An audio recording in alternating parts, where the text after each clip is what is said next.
I don't know why you're not allowed to say this, but I'm going to say it. Talking about the traumas that happened to you as a kid will not by itself heal childhood PTSD.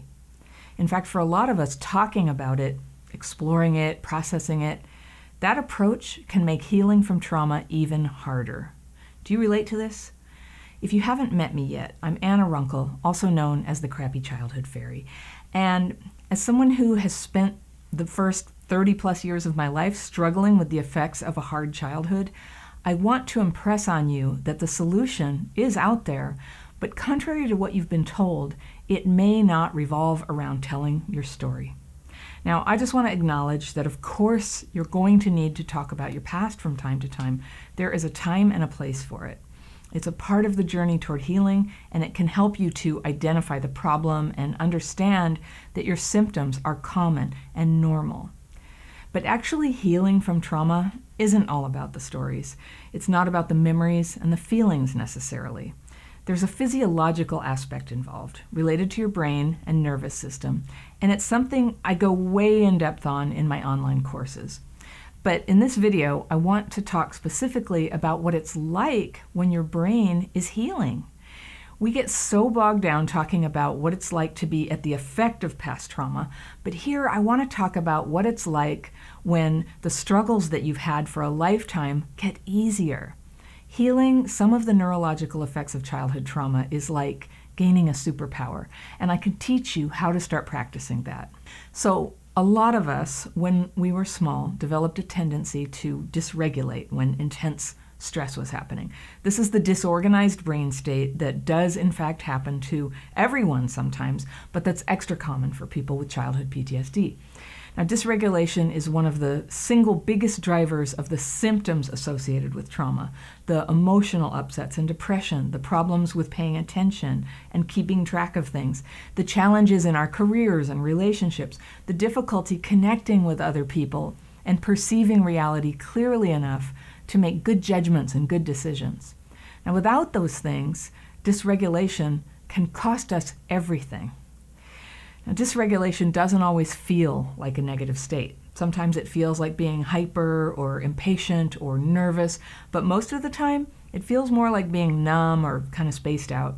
You might struggle to get your day organized, or you might forget plans that you just made.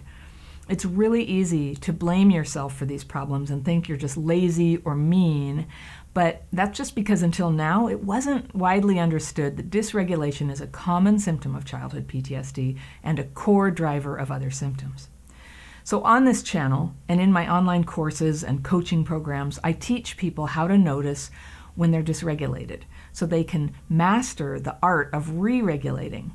Now, this might be a radically different approach than you've tried before, and the great news is, if you haven't responded well to other approaches, you might just find real help when you focus first on dysregulation. And here's why. You were probably told that if you had abuse and trauma in your childhood, you needed to talk about it, right?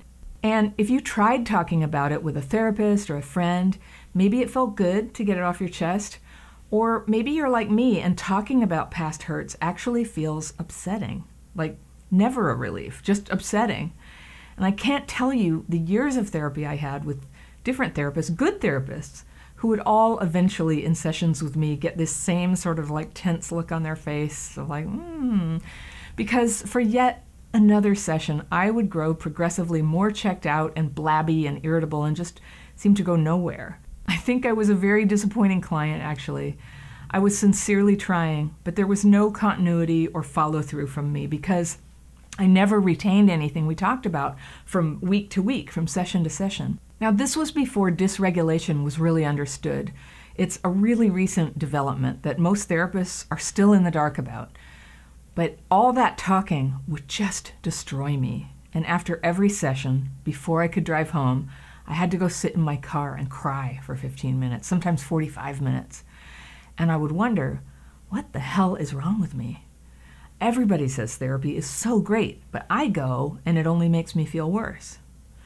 If you have that and you had a hard childhood, I have great news for you. That's common. It's really normal for people with complex PTSD. That's the kind that comes from chronic stress, which is what happens when a kid experiences ongoing abuse and neglect.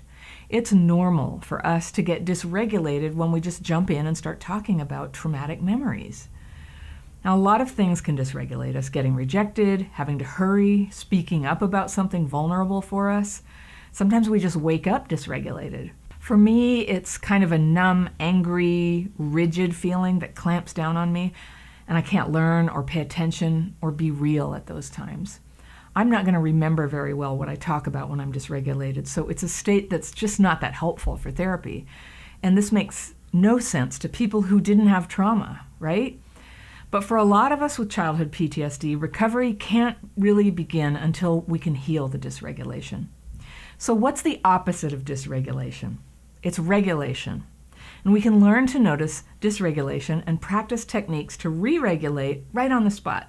And healing from childhood PTSD depends very much on this process. Real, substantive recovery can happen when you learn to get regulated and stay regulated most of the time. Now who's on a level playing field with everybody else? We are, when we're regulated. Now, if you take my online courses, I talk a lot more about the range of dysregulation's negative effects, not just on your mood and focus, but on your heart, your lungs, your hormones, your relationships. And if dysregulation is something you need help with, you can find the links to those courses in the description section below. But in this video, I want to share with you what it's like when you're re-regulated, what that can do for you, what it feels like. You actually do know how to re-regulate yourself, and you do it all the time, but maybe not as easily or quickly or as often as you'd like. But here's what it's like. You'll develop the ability to calm your mind anytime and eliminate what I call hamster wheel thoughts that go round and round. You'll be able to remember the upsetting things that happened in the past, but you'll no longer frame your whole identity around them. You will grow a capacity to feel your emotions in a contained and real way, but without the flooding and overreaction that can cause your whole life to go upside down just over feelings. You will sharpen your ability to learn and to pay attention. Your mood gets lifted and your energy level goes up. You'll be able to get back to this state every time you notice you're feeling low or drained or stressed. You will let go of some of the small talk and superficial relationships that you now have in your life and notice you're enjoying being more open with people and having deeper connections with them. You'll feel a natural desire to step back from people who are negative or dangerous or who are just draining you. And likewise, you'll feel naturally drawn to low drama friendships that are respectful and fun and fulfilling. Being alone, solitude, will become comfortable for you, and you'll learn to feel comfortable and fulfilled in or out of a romantic relationship. And with less drama on the inside, real love will find a space to grow in your romantic life. You'll be more aware of what's really happening around you, and this in turn will improve your judgment and your decision making. Where there used to be confusion, the next right action will be clearer to you, and you'll see a way forward toward the kind of life that you want for yourself. That's what it's like to be well-regulated. And my goal is to help people with childhood PTSD, which is maybe you, spend more and more of your time there, calm, aware, relaxed, confident, and truly yourself. Healing is possible. You are not stuck forever with these symptoms. All good things are more in reach for you when you have some healing under your belt. So be brave, and if you want to start learning how to heal, follow those links below. I am behind you all the way. You can do this. You can heal.